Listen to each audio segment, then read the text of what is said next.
Muito bem. Vamos lá, então. Vocês estão vendo o slide, então? Vamos começar. Estão vendo o slide principal aí, gente? Tudo bem? Sim, eu tô. Maravilha. Pessoal, boa tarde a todos. Hoje, 25 de fevereiro. Um prazer enorme. 16 horas, horário de Manaus, né? A gente vai ter a palestra da doutoranda Jéssica Feijó Almeida, doutoranda em entomologia do INPA, orientando do professor Felipe Arley Pessoa, do Laboratório de Ecologia de Doenças Transmissíveis da Fiocruz Amazônia em Manaus, Instituto Leônidas e Maria Dini, né?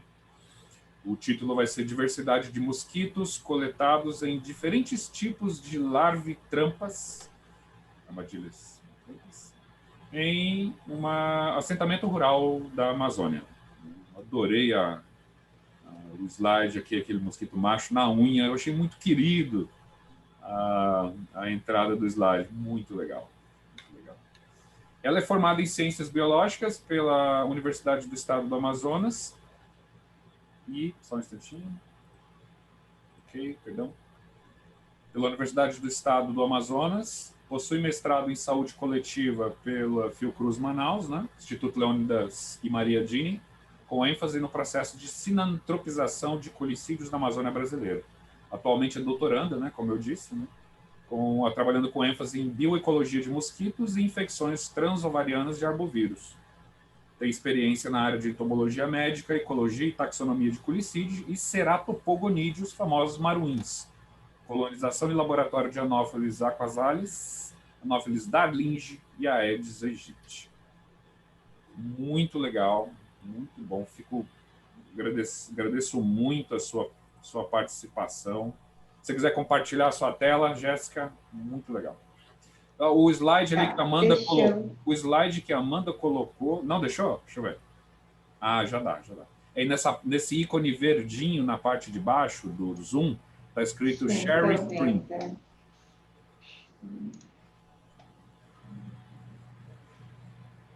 Amanda, tá vindo. A Amanda colocou no slide dela, eu achei tão... Colocou assim, ela numa coisa assim tão bacana assim, na posição, e o mosquito em cima da unha, eu achei fantástico. Eles são lindos, né? São lindos. Jéssica, muito obrigado e fique à vontade. Bem-vindos a todos. Obrigado. Ok. Estão conseguindo ver meus slides? Deixa eu colocar pela chuva. Sim, tá bom. Pode começar, já dá para... Ficou legal, tá vindo ótimo, Jéssica. Tela cheia agora? Você Tela cheia. Tá certo. Posso começar? Pode sim. Bom, novamente eu gostaria de agradecer o convite, né, de estar participando do seminário, onde é uma oportunidade de nós apresentarmos um pouquinho do que nós fazemos no Laboratório APTA, uma das linhas, né, das pessoas que trabalham ali. Como já havia me apresentado, meu nome é Jéssica, sou doutoranda do Programa de Pós-Graduação em Entomologia no INPA e também sou membro do Laboratório ADTA lá na Fiocruz Amazônia e tenho como orientador o Dr. Felipe Pessoa. Esse artigo ele teve como coautores o Dr. Felipe Pessoa, a doutora Cláudia Velasquez e a Eliana Belchior, que nesse período era aluna de iniciação e hoje é aluna de mestrado em dos programas do Instituto Leônidas e Maria Dini. Bem, o título do nosso artigo, publicado na PLOS Law em outubro de 2020, é Diversidade de mosquitos coletados em diferentes tipos de larvitrampas em um assentamento rural na Amazônia. Bem, antes de começarmos a falar sobre o artigo, eu achei importante frisar que esse artigo é um dos resultados da minha dissertação, cujo título foi Evidência de Sinantropização de Mosquitos em um assentamento rural na Amazônia, e tive como orientador o Dr. Felipe Pessoa. Nosso objetivo inicial dentro dessa dissertação foi avaliar a ocorrência de sinantropização desses mosquitos em duas paisagens com distintas características, uma mais antropizada e uma menos antropizada.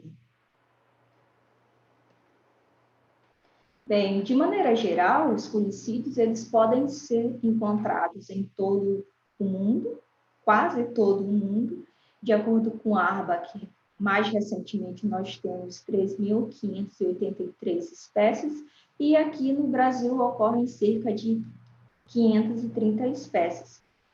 Esses fulicídios, eles são conhecidos popularmente aqui no Brasil como carapanãs, pernilongos, muriçocas, mosquitos, vai depender da região do país.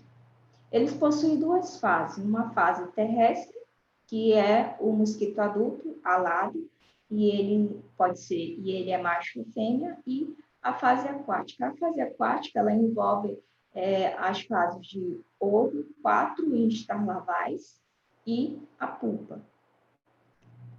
Bem, na fase aquática, essas fêmeas elas podem ovipor de forma individual, como mostra nessa figura aqui, ou também em forma de jangada.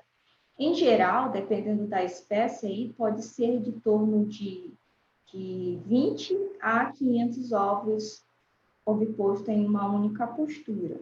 E alguns ovos de algumas espécies ainda apresentam diapausa.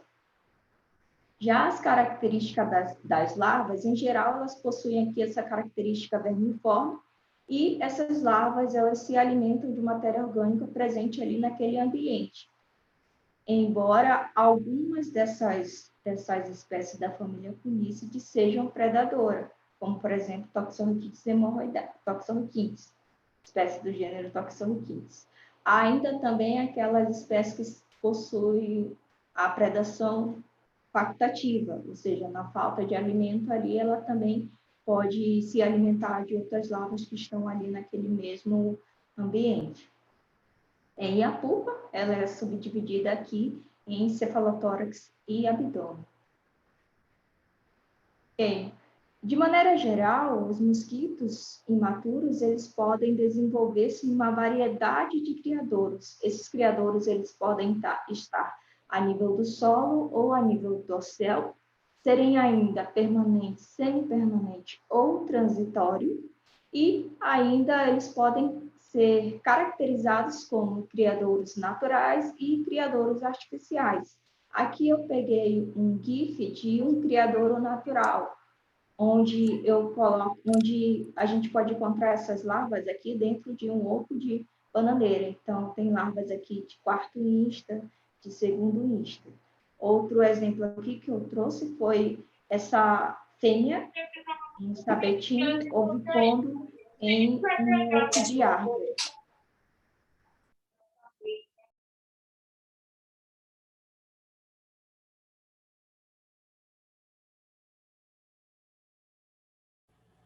Jéssica, só um instantinho que o seu áudio ele desligou sem querer. Você abre de novo o seu áudio para mim, por favor.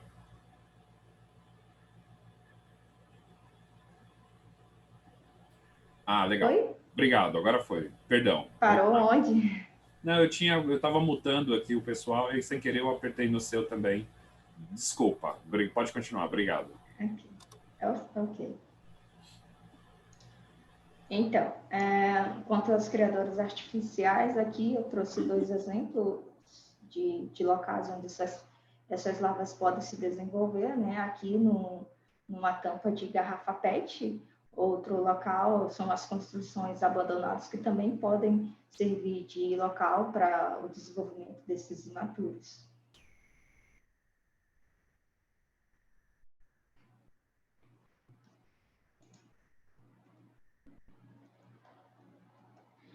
Bem, então a gente observa de maneira geral que a disponibilidade de criadouros dentro de um ambiente, ela vai estar associada a fatores abióticos, vão ser condicionados aos fatores abióticos daquele local, como, por exemplo, temperatura, precipitação e umidade. Esses fatores eles vão estar diretamente correlacionado com a distribuição e a abundância dessas espécies ali naqueles locais.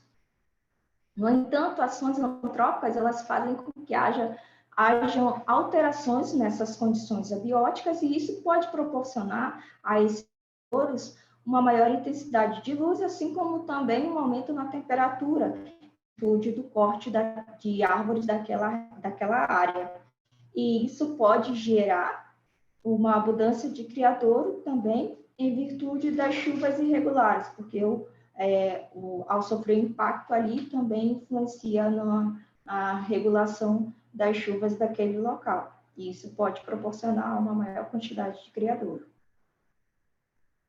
Bem, como exemplo também de uma ação antrópica, nós temos os assentamentos rurais, que são bastante comuns aqui na Amazônia, tanto que representam hoje cerca de 90% de todos os assentamentos presentes no Brasil estão aqui na Amazônia. Alguns autores dizem que os assentamentos rurais eles também são uma das principais causas de desmatamento na região, em virtude desse desmatamento para ocupação, para a moradia dessas pessoas e também pelas atividades econômicas que essas pessoas ali exercem, como a pecuária extensiva, a extração ilegal de madeira e a agricultura também, que ainda é aquela antiga de queima, de corte e queima. Então, isso faz com que haja uma maior interação ali do homem com as espécies de mosquitos que estão transitando ali naquela floresta. Isso pode ser um fator de risco para doenças arbovirais e também para a malária, que é uma doença comum documentada nesses assentamentos. Trouxe aqui um exemplo de um arbovírus, do trabalho de Abad Franch e colaboradores de 2012, onde eles avaliaram a infecção do vírus maiaro em uma comunidade na Amazônia. Então, eles obtiveram mulheres e crianças com soroprevalência do vírus maiaro. O detalhe aqui é que esse vírus maiaro, ele tem como o Gentinomus, que é uma espécie que é conhecida por possuir hábitos acrodendrófilos e também se alimentar daquelas espécies que circulam ali no dossel das árvores. Então, com base nisso, eles hipotetizaram que esse vírus ele poderia estar sendo transmitido por outra espécie, já que essa espécie ela é conhecida por ser uma espécie extremamente selvática e viver ali, né, sob essas condições. Então, outra espécie estaria ali tomando essa questão de estar transmitindo, de estar transitando nos ambientes peridomiciliares e estar levando esse arbovírus. Com base nisso, o nosso objetivo, então, dentro desse artigo, foi identificar as espécies de mosquitos que estavam ali e colonizam diferentes criadores e localizados em diferentes ambientes dentro ali do assentamento rural de Rio Pardo. Bem, como falei, né, o nosso trabalho foi desenvolvido na Agrovila de Rio Pardo, que fica localizada no município de Presidente Figueiredo, a cerca de 160 quilômetros de Manaus. Aqui a gente tem um mapinha da área e da delimitação aqui de Rio Pardo. Bem, a atividade econômica dessas pessoas se baseia na agricultura de subsistência e também no extrativismo. Em 2015, a taxa de desmatamento de uma área de 317 quilômetros quadrados lá foi de 19,79%, enquanto que nesse mesmo ano houve 544 moradores nessa região. Aqui mais detalhado, não dei aqui, nós temos a nossa área de estudo, onde nós distribuímos 18 pontos, como marcado aqui nas bolinhas escuras, ao longo dos ramais. Então, essas linhas aqui representam os 6 ramais do assentamento e nós escolhemos 18 pontos ao longo de todos esses 6 ramais. Bem, em cada ponto foram selecionados ambientes de borda de floresta, floresta e peridomicílio, e dentro desses ambientes foram instaladas armadilhas de recipiente plástico, internode de bambu e pneu. Essas armadilhas elas eram preenchidas com água de torneira, nós preenchíamos ali em torno de 500 ml de água, e essas coletas elas ocorriam a cada 15 dias, ou seja, nós instalávamos as armadilhas, esperávamos esse tempo de 15 dias, que em geral na literatura se diz que é o tempo em média, né, de que essas armadilhas são colonizadas, e depois desse período nós voltávamos lá. Nós fizemos 4 coletas durante os meses de novembro de 2017 e entre janeiro e fevereiro de 2018.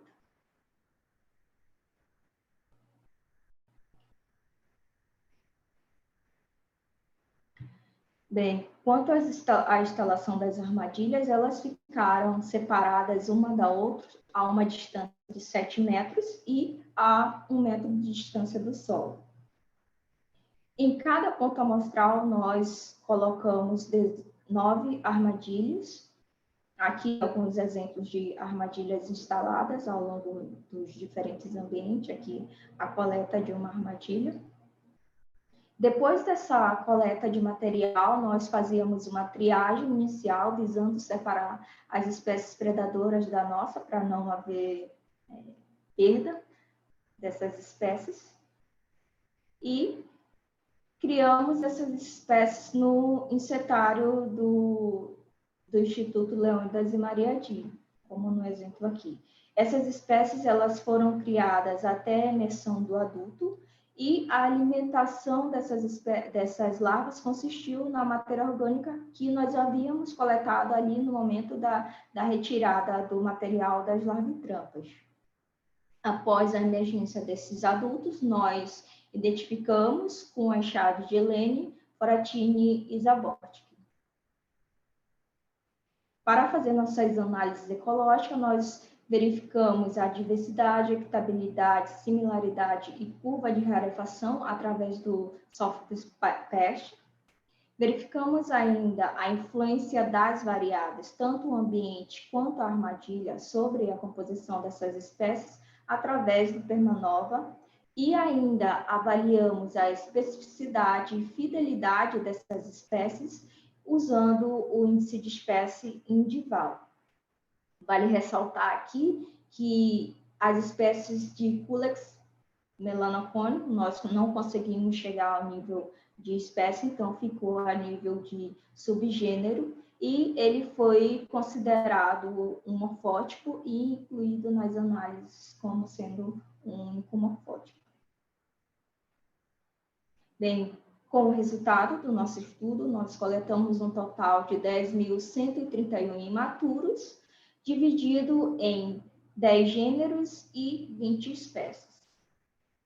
Nós coletamos um total de 32,7% do total do material coletado foram fêmeas, enquanto que 28,3% foram machos, e também identificamos, além de machos e fêmeas, nós também já conseguimos identificar larva de quarto insta, então a gente identificou também para ser mais rápido, e elas também entraram nas nossas análises. Foi de 39% do total de espécies coletadas.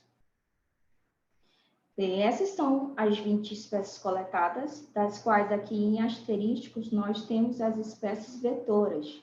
Nós coletamos ao total 6 espécies vetoras. No internode de bambu aqui, nós coletamos 17 espécies, e quanto à sua abundância, representou 25,5% do total do material coletado.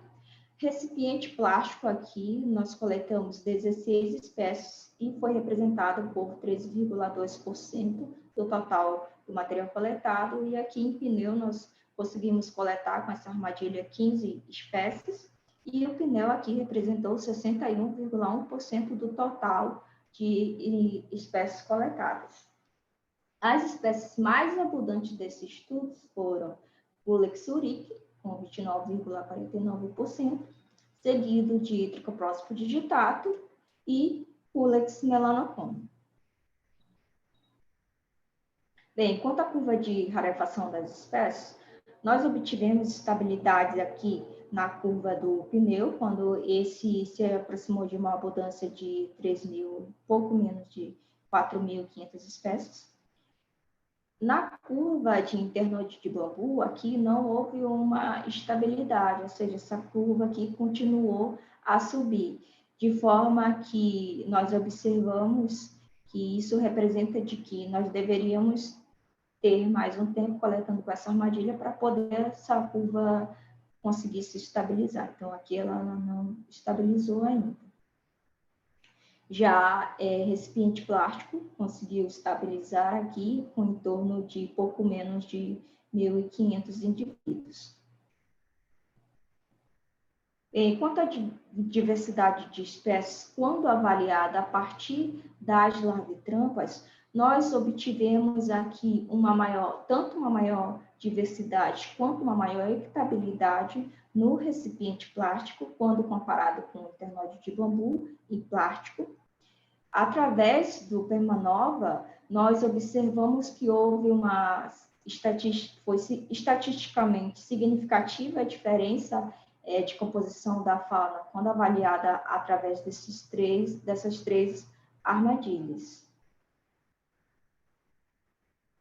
Bem, nós conseguimos também espécies bioindicadoras de determinadas larvitrampas. Nós conseguimos aqui obter 4 espécies que foram associadas ao internode de bambu e 6 espécies que foram associadas ao pneu. Aqui essas espécies de internode de bambu geralmente consta na literatura de que, de fato, elas são mesmo associadas a esse criadouro mais natural. Aqui o que nos surpreendeu no pneu aqui foi essa associação com Culex nigripalpis, que geralmente essa espécie aqui é uma espécie mais silvestre, então, teoricamente, ela teria que estar no criadouro mais natural. Bem, quando avaliamos a diversidade de espécies, não quanto às armadilhas, mas sim quanto aos ambientes, nós observamos aqui que em borda de floresta houve uma maior diversidade de espécies quando comparado com peridomicílio e floresta. No entanto, a equitabilidade de espécies foi maior no peridomicílio. Assim como também nas armadilhas, o Supernova mostrou diferença significativa estatisticamente, né, quando avaliada a diversidade entre esses 3 ambientes aqui. Agora, avaliando as armadilhas dentro de cada ambiente.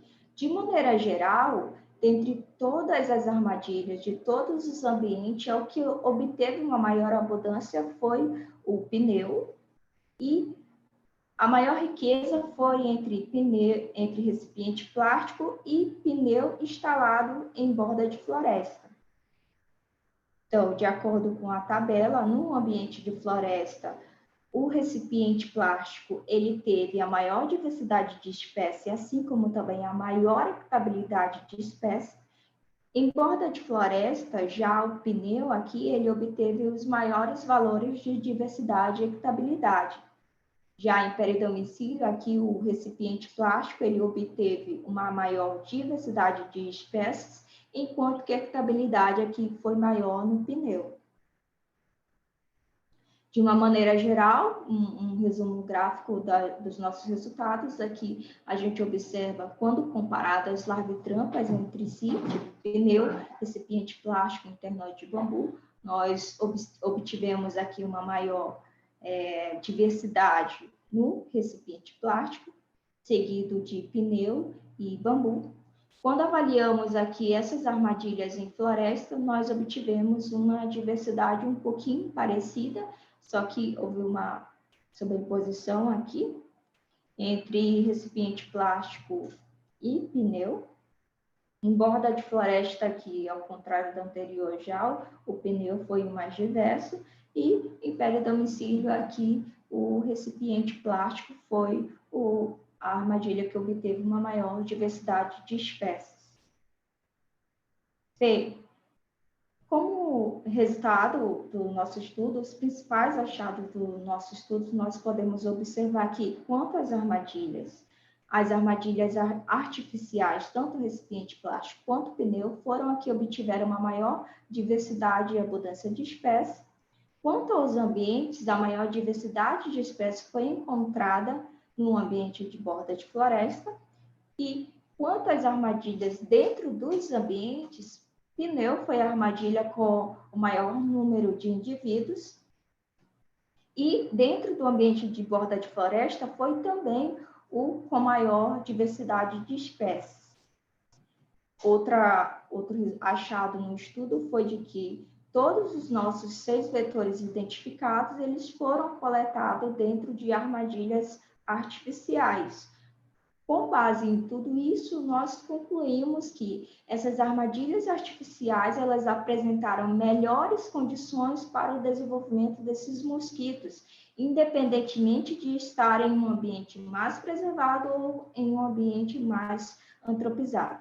Isso nos levou a hipotetizar de que ou está havendo um comportamento eclético por conta dessas espécies, não por todas, pelo menos pela maioria dessas espécies estão apresentando esse comportamento eclético, ou seja, elas conseguem ouvir por tanto em criadouros mais naturais quanto em criadouros mais artificiais, ou também, né, pode estar acontecendo o processo de sinotropização, que é a adaptação dessas espécies a ambientes mais alterados. Então, esses foram os nossos principais achados e essa questão ficou aí no ar, né? Com base nisso, eu estou fazendo o meu doutorado, tentando responder um pouquinho dessas questões e colocando as mais variáveis aí para tentar melhor compreender como é que está essa composição da fauna de mosquito dentro desse assentamento, como é que eles estão se comportando diante de uma área mais antropizada, quando comparada com uma área menos antropizada. Bem, esse estudo ele teve como apoio a FAPEAM, o CNPq e a CAPES. Também gostaríamos de agradecer ao Instituto Leônidas e Mariadini e a Fiocruz Amazônia por todo o apoio ao longo desse estudo. Também gostaríamos de agradecer ao PROEP, onde foi nossa fonte de financiamento, através do projeto Guarda-Chuva Arboviroses Emergentes na Amazônia, fatores de risco de incidência de alfavírus com ênfase em Maiara, na fronteira agrícola na Amazônia Central. Além disso, gostaria de agradecer, em nome de todos os coautores, as pessoas que nos ajudaram a fazer esse trabalho, que foi desde a confecção das armadilhas, confecção do pneu, tem cortar pneu, furar recipiente plástico, triar o material, então foi bem trabalhoso e toda essa galera aí nos ajudou nesse processo. Meu muito obrigada a todos. E obrigado pela atenção de todos nessa minha apresentação.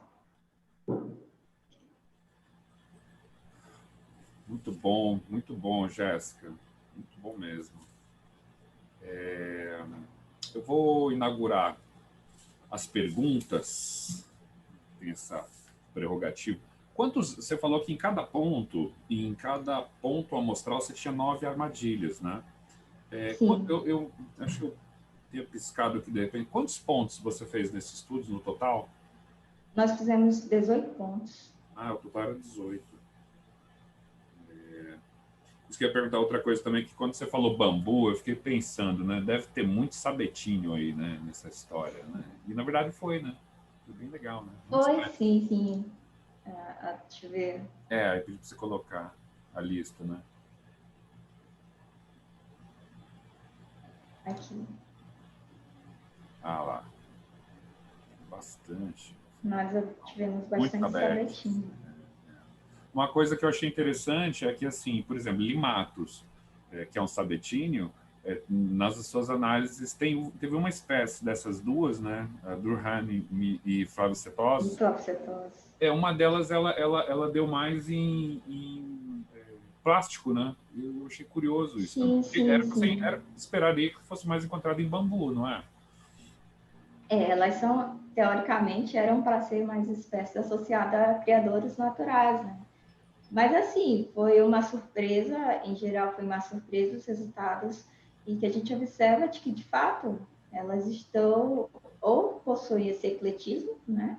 Que é oposição, ou elas estão começando a migrar para essas armadilhas mais artificiais aí. Porque é uma história curiosa, né? Eu fiquei pensando, bom, tem um contexto dos caras, os assentamentos estão avançando, né? E com isso essa é uma questão premente, né? Que daí as pessoas vão entulhando coisas que viram criador, né? E prontamente esses caras potencialmente vão avançando, né? Isso é bem, bem bacana. Acho que é um estudo que tem uma certa urgência para a região amazônica. Eu fiquei pensando aqui no Amapá, que a gente vai entrar Né? nessa próxima etapa, que é o estado mais conservado do Brasil, embora seja o menos, que tem suas dificuldades. E que aqui tem uma ânsia por exploração econômica, assim, que vai salvar a economia do estado. Então a gente vai entrar um pouco nisso daqui a pouco. Quer dizer, tá todo mundo querendo lotear rapidamente as coisas, e aqui vai explodir essa dinamite daqui a pouco, né? Então, muito legal. É bem interessante de ver. Uma coisa bem bacana também que nós conseguimos encontrar foi hemagogo de antinomes no peridomicílio em Ah, recipiente plástico. Foi em baixa quantidade, mas encontramos. Ou seja, já é um sinal aí de que alguma coisa pode estar acontecendo ali. Só que a limitação desse trabalho em si é de que foram feitas um número pequeno de coletas. E no meu doutorado, estou tentando ampliar esse número de coletas para a gente ter resultados mais robustos quanto a essas questões. eu tinha uma. Se puder tirar a apresentação para a gente ver a carinha da turma, já vou passar a bola. Isso que eu ia te Deixa perguntar, uma eu... coisa que eu acho interessante, sempre a gente explorar, é, você, enquanto pesquisador em formação, né? E você enxerga, então, isso que eu ia perguntar, você enxerga no seu trabalho, qual o ponto fraco no seu trabalho? Você consegue enxergar? Acho que isso é uma autocrítica muito importante. Acho que daí você já antecipou a resposta dizendo que você acha que talvez tenham sido poucos pontos, que poderiam ter sido idealmente, daquela velha história, idealmente deveriam ter sido mais. Só isso, basicamente. Assim, talvez acrescentar alguns tipos diferentes de armadilhas para a gente testar melhor como é que se dá isso também. Então, esses seriam dois pontos principais aí que eu acho que a gente poderia estar ajustando mais à frente. Explorado, né? E aí aquela pergunta da banca, né? No doutorado você está tomando esse cuidado? Você está conseguindo ajustar para, enfim, aumentar? Uma das coisas, você aumentou o seu N?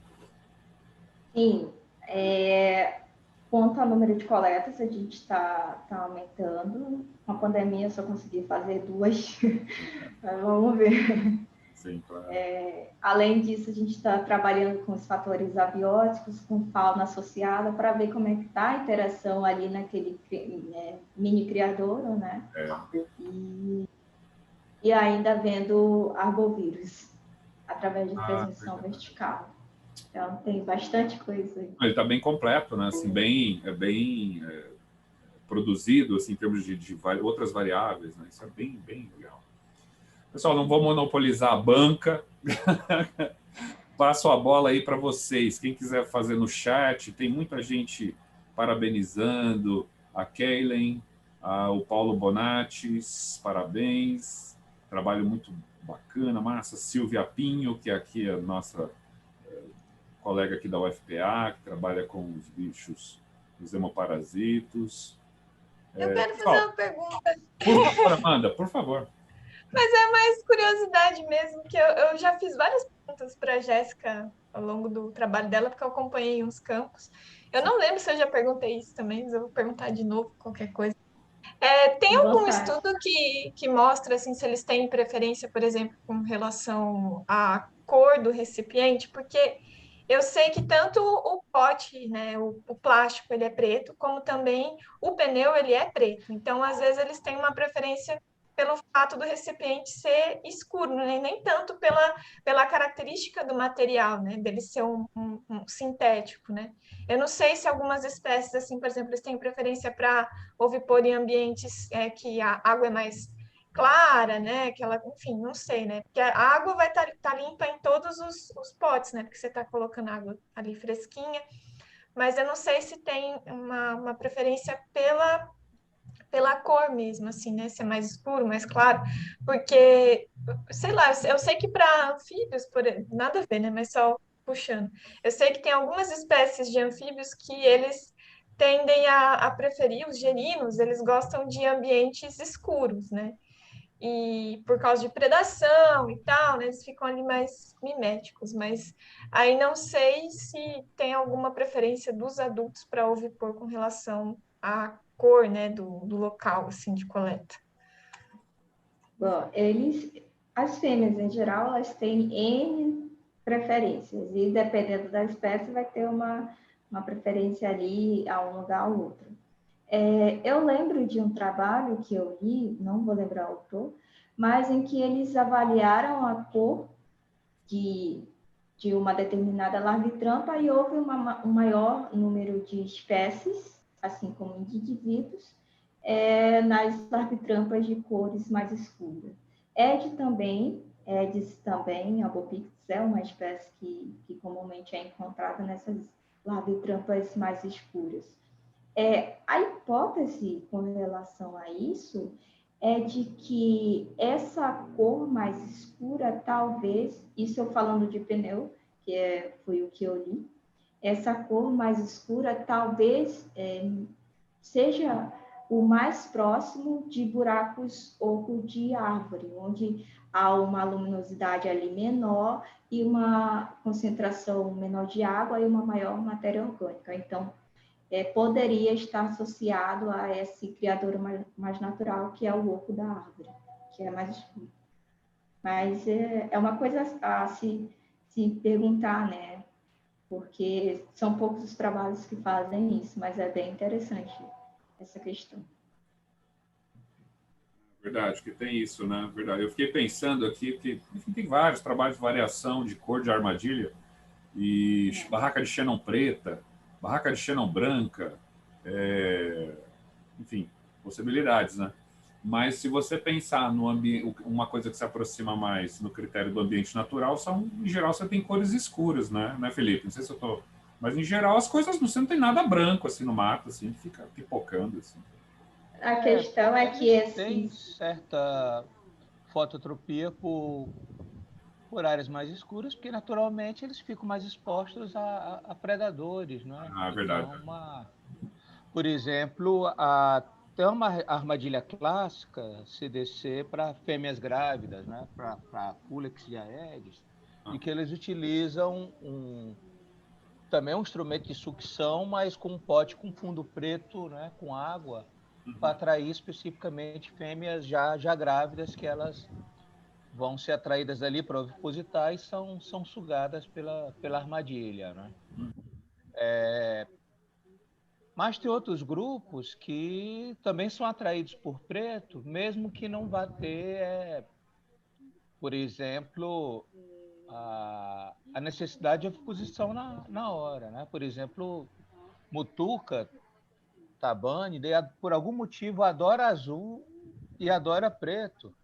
Você vai andando no mato em agosto, setembro, durante esse período de que a estação chuvosa passou, né?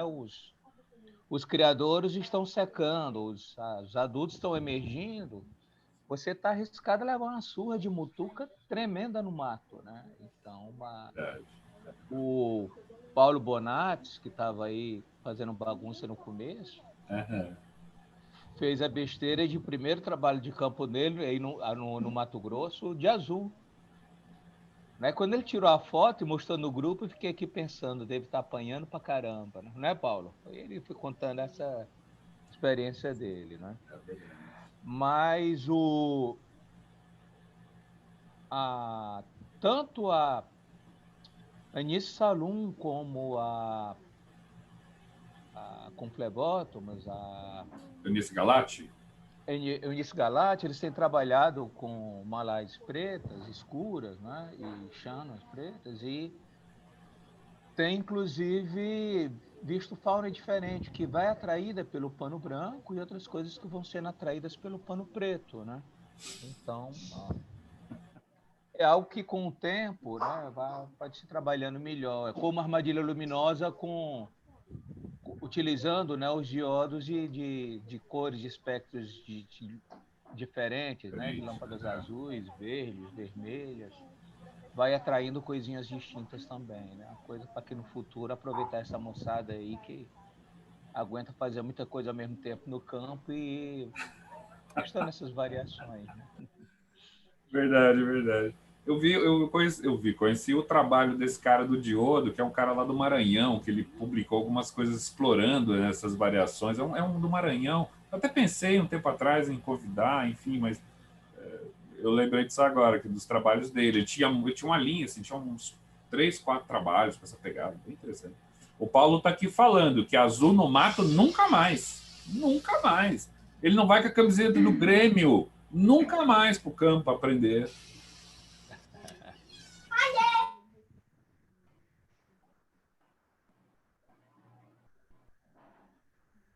Mais alguma pergunta, pessoal? Parte é do laboratório, tem parte do pessoal que está agora começando a trabalhar com essa técnica mais ou menos parecida. Fernando, você tem algo para comentar? Alguém quer mais fazer algum comentário? Eu ia perguntar um negócio do melanocônio.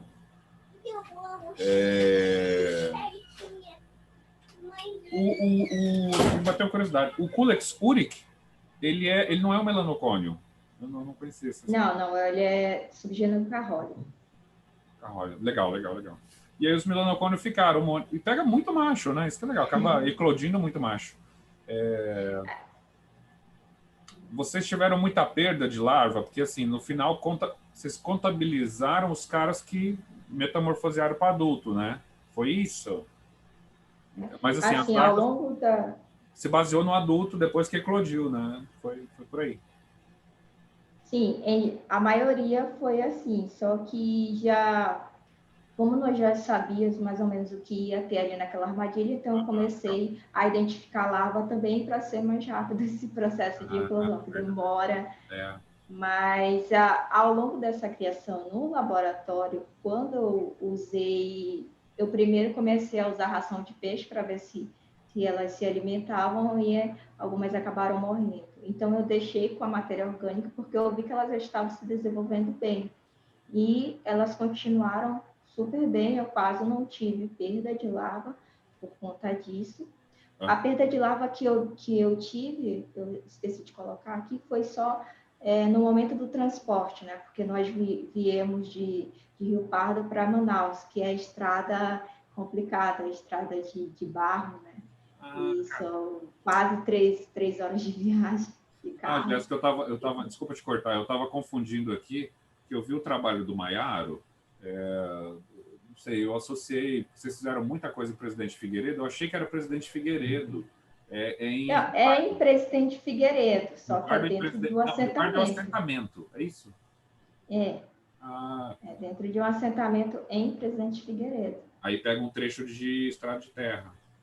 Sim, não sei quantos quilômetros, mas é em torno de 1 hora para chegar até o nosso assentamento. Aí transportava em saquinhos, assim, saco plástico? Sim, saco plástico. Terrível, né? Mas não tem, eles acabam afogando. Né? É complicado, mas assim, a gente pegou o jeitinho e conseguiu minimizar essas perdas ao longo desse... Mas é trabalhoso, né? É trabalhoso. Não, Ô, Felipe, no doutorado, vou fazer uma anedota agora. No doutorado eu trabalhava no Pantanal, no Mato Grosso do Sul. Aí coletava lá os mosquitos, estavam picando o jacaré, não é? Aí tinha muito melanocônio. Aí colocava nos copinhos de isopor, aí fazia aquela, né? A casinha dos caras, naquele copinho de cerveja. Aí cobria tal, trazia. Aí eu trazia aquele monte de negócio num isoporzão. Aí eu pegava carona, não sei, foi uma das pessoas que eu já vi fazer doutorado pegando carona, olha que coisa de doido. Aí a mulher que me dava carona, que era uma pesquisadora, aí eu ficava com aquele isopor no colo a viagem inteira, porque o Ricardo Lourenço falava assim, você transporte como se fosse tivesse dinamite dentro. E eu era muito bruto, né? Aí transportava aquele negócio segurando a viagem inteira, a mulher ria de mim. E aquilo ia batendo no carro, ia fazendo assim, você pega o isopor com isopor, faz assim, ó, clique, clique, clique. Nhec, nhec. A mulher virou, falou assim para mim, depois de umas 5 viagens, ela falou, Lúcio, pelo amor de Deus, larga de ser mão de vaca, compra uma cuba, larga e para de transportar esses bichos de isopor, porra, vai fazer essa barulheira infernal no carro. Esse tipo de dificuldade, né? Vai perder sua Aí carona. E eu já ia a perder gente leva assim também. Para voltar, a gente bota os potes dentro de caixa de plástico grande e leva no colo até 1 hora de viagem. Aí depois que transporta para trás, né? É pesado. Tem que levar, né? Tem que levar, é o ônus. O Paulo está perguntando aqui, gostaria de saber se era verificado o nível da acidez da água que era colocado nas ovitrampas. Posso falar ovitrampa? Não, é ovitrampa. E se isso tem É lá algum... em trampa. Ovitrampa, né? Tanto faz. E se isso gera algum... Ovitrap, né? Que em inglês fala.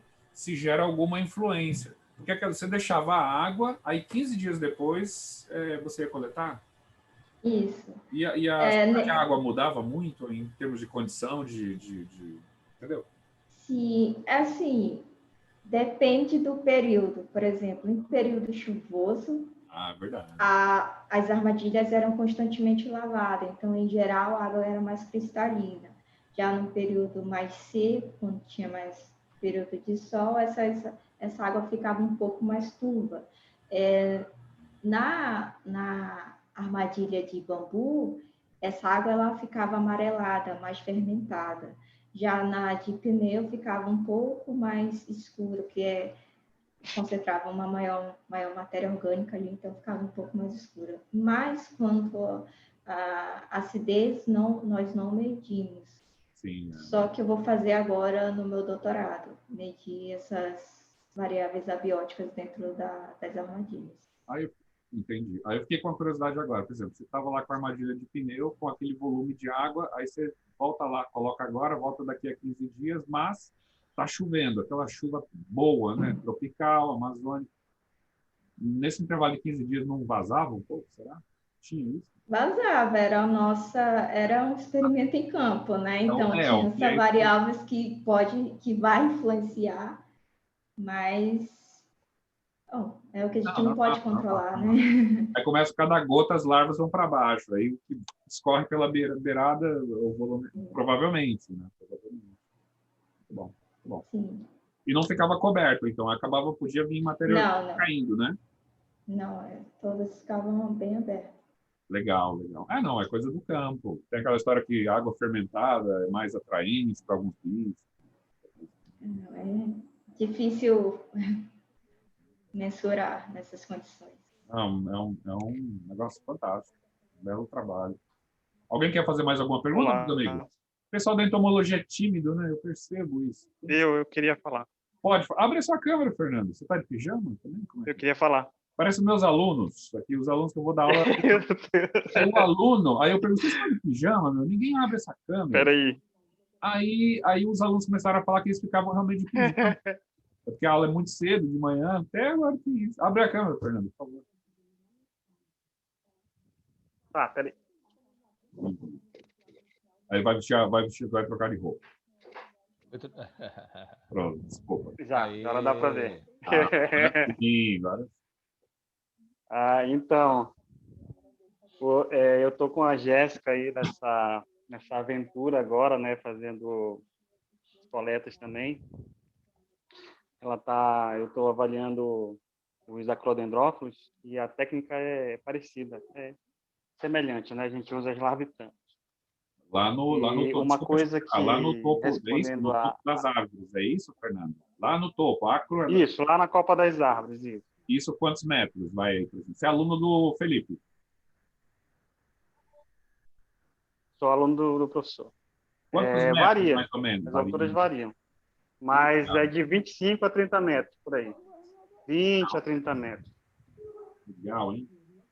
Bom, e aí, respondendo a Amanda, quando a gente utiliza essas larvitampas escuras, é porque a gente quer imitar o máximo possível, né? Então, a maioria desses desses mosquitos, eles são fitoteumatas, então a gente tem que tentar imitar o máximo possível o criador deles. Por isso que a gente utiliza também o pneu e o recipiente plástico escuro, né? Você está no E mestrado, aí eu estou Fernando, é nessa isso? aventura, Que legal, eu estou no mestrado. que legal. Uma pergunta para a Jéssica, que eu queria fazer, é que, por exemplo, quais são as espécies que, na falta da matéria orgânica, por exemplo, ele vai começar a fazer a predação das outras larvas? O Tricoprosa é um deles? Sim, sim. Foi das coisas que eu observei, né, que quando tinha pouca matéria orgânica, em virtude dessa lavagem, né, das armadilhas no período mais chuvoso, então a gente coletava pouca matéria orgânica e ao longo do desenvolvimento ali essas larvas de Tricoprosa elas começaram a comer as outras larvas. Aí eu tive que ter um pouco mais de cuidado, separar um pouco mais. Mas isso em geral, essas espécies elas possuem essa característica de forma facultativa, porque a espécie considerada predadora mesmo são as espécies do gênero Toxomiquintes.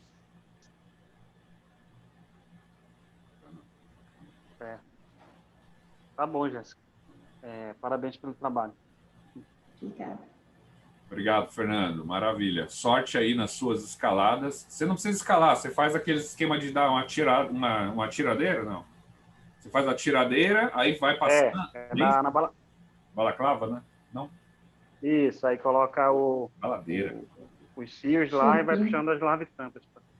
Legal, hein? Muito bacana. Quer falar, Felipe? Saiu recente agora o trabalho do Jordan, na verdade, foi que antecedeu o trabalho da Jéssica, mas foram submetidos muito próximos um do outro, e o da Jéssica acabou sendo publicado primeiro, né? Mas o do Jordan, a gente tinha um modelo de ver até onde os adultos estavam se dispersando por voo até as perguntas similares, né? Em áreas de peridomicílio, áreas transitórias e áreas de florestas.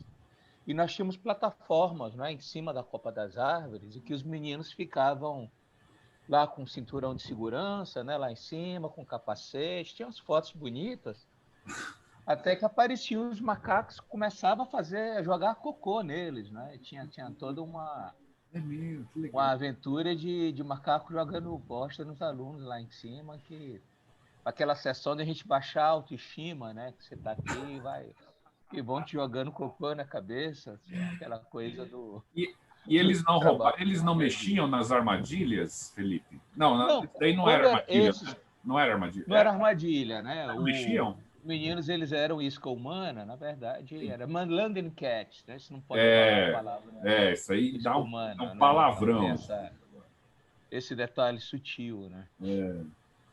Mas eles não mexiam nas armadilhas, mexiam os macacos?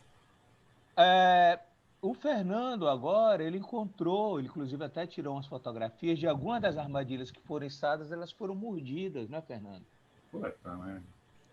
Acho que eles iam beber água nesses coletores. Isso que eu ia perguntar. E aparentemente ele tinha uma marquinha de dentinhos, né, ao redor da borda do copo, porque eles estão mordendo ali alguma coisa, né? Eles morderam o plástico e derrubaram o bambu. Acho que o bambu eles tentaram tomar banho, no pneu tentaram tomar banho, não sei, e no plástico eles não encontraram o que queria, morderam tudo e o bambu eles jogaram também.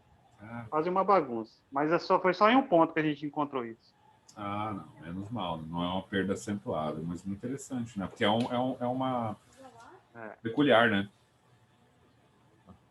Mas, no fim das contas, Lúcio, o que nós estamos fazendo lá em Rio Pardo já há alguns anos a gente está tentando entender a dinâmica de população de vetores de uma forma geral. De vetores de floresta, né? Nós temos aquela ideia fixa de que quase todas as nossas doenças da Amazônia são que as pessoas entram na floresta, né? Mas o que acontece é que está tendo aqueles modelos clássicos estão caindo por terra, né? E tem muita criança, Muita gente que diz que não anda na floresta, que está em casa e está pegando arbovirose, está pegando... Malária já é um modelo clássico, bem estudado, né? Mas algumas outras coisas estão mudando o perfil. Oropuche, Maiaro, essas síndromes febris que são pouco estudadas, mas se você procurar, acha, né? Leishmaniose, que seriam típicos de floresta e mais, né? Típicos de vetores que ficam no topo de árvores. Então, as pessoas estão pegando aparentemente na beira das casas. Então, a gente está começando a verificar, coletando vários tipos de vetores, de que, estavam chegando na casa, mas essa chegada nas casas era porque eles estavam saindo da floresta, utilizando a casa como recurso, retornando para a floresta. Então, com adultos, a gente não conseguia enxergar essa pergunta, então a gente começou a colocar esses criadores distribuídos ao longo desses ambientes. Né? Então, o que está acontecendo? Sabetines, né, magogos, sabetes e outros bichos que são de floresta, mosquitos coloridos, tipicamente diurnos, que estão no topo das árvores, você está deixando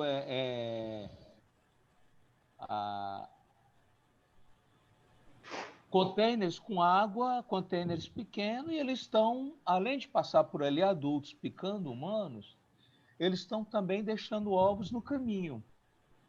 Tá? Então, se ele deposita ovos ali, é porque ele se sente mais ou menos seguro que aquele local, aquele recurso é o suficiente para que o esforço de deixar os ovos no caminho tenha sucesso, né? Uma coisa muito interessante também que a Jéssica acompanhou, de que se ela adicionava ração na água, a ração acabava causando um transtorno na água, né? Ou acidificava muito, ou criava fungo, ou criava bactéria. E o acúmulo de matéria orgânica nesse período era suficiente para as larvas se desenvolverem até adultos, né? O que nós estamos acompanhando não foi só com mosquitos, nós acompanhamos isso com maruins, nós acompanhamos isso com flebótomos, e aparentemente o entorno das casas no peridomicílio, né, nessas áreas, elas mantêm índices de diversidade tão altos quanto floresta. Quando você faz uma curva de rarefação, elas são muito parecidas, elas são muito próximas, né? Não necessariamente as mesmas espécies. Sim, claro. Existe substituição de espécies, mas as que também explodem como de alta abundância também são vetoras de algo, né? De alguma coisa. Naturalmente, como a gente estava sempre com aquele enfoque pensando em doenças de humanos, a gente estava muito focado em arboviroses, que foi o que nós tínhamos primeiro conseguido dinheiro para isso, né? E com leishmanioses. Mas agora, com a introdução da ideia de trabalhar isso associado com reservatórios vertebrados outros que não sejam de humanos, você consegue imaginar a quantidade de coisas que deve estar circulando ali para mamíferos sinantrópicos, né? Para roedores, para lagartos sinantrópicos, sei lá. Tudo que esteja circulando ali, eles vão estar sendo vetores também. Não é? Porque normalmente áreas de sítios, né, de peridomicílios dali, acaba tendo uma gama de recursos que esses outros bichos maiores vão indo. Né? Então, provavelmente, você vai alterando muita coisa. Eu estava pensando no momento que você falou que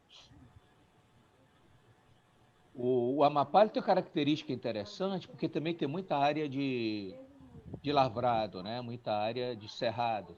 Tem uma faixa, né? Ele distribui longitudinal, assim. Eu estava olhando outro dia isso. É uma faixa legal. Exato. Então, eu fico imaginando que provavelmente, no momento que você substitui esse lavrado por plantação e por assentamento humano, talvez não tenha também essa queda grande de diversidade desses bichos, porque normalmente essas áreas intermediárias que a gente percebeu no campo, que o peridomicílio é uma fonte de recurso que deixa o ambiente úmido, né, microhábitats úmidos, e com hospedeiros mamíferos. Mas o lavrado para áreas de sítio, eu não vou ter essa queda de umidade como vai acontecer de floresta, campo, peridomicílio.